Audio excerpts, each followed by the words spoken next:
last left off with a runion of piddlebrains, just begging for some semblance of slippery traction. This was the ultimate goal of every Masonic agendist. Tell people we want you all to gain traction as they facilitate an icy surface for which all of us shall slip.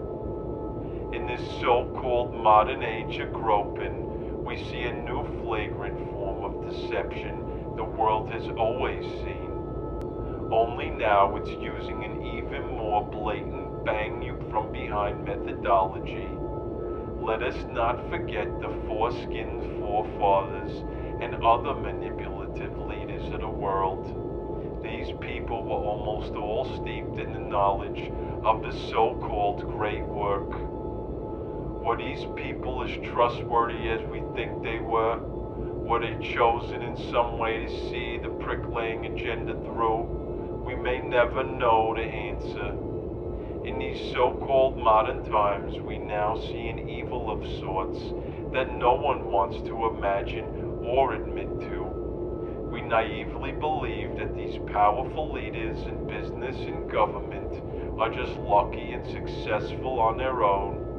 The truth is, they are being helped on some level by conforming to this hypoallergenic agenda.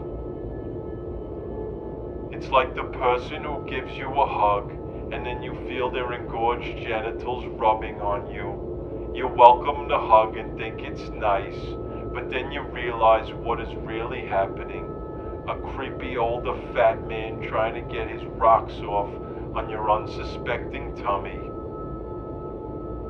That's the sort of agenda we have going on today. Unasked for genital rubbing of the 33rd degree. Our so-called modern rulers are sick with power and pretend to be doing the good work for the people, but they are not. They are deceiving us for their own personal gain and the sake of the agenda that powers them. Ex-presidents spitting on crosses, pretend leaders who molest children, and the ever-so-present octopus lover of the early so-called 1980s, who never missed a chance to get all of his lengthy tentacles rubbed and licked, squirting his ink on everyone and denying he ever did such a thing, even though the ink is all over your dress. These actions and actions like it are ridiculed in public, but praised in private. One could argue that these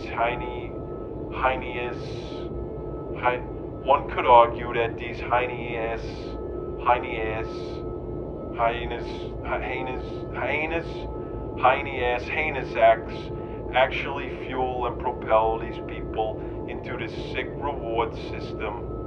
Let's see how bad you can be, all the while pretending you are of good standing and virtue. The world today rewards those who do bad and keeps down the people who truly have a heart filled with light. However, the bricklayers don't want you to notice.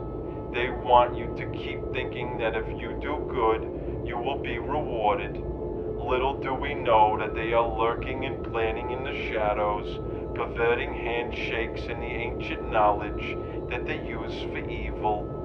If only we could be shown its true lightful purpose, then the world might just stand a chance. Masonic bricklayers, pretending to build shelters when they're really building walls.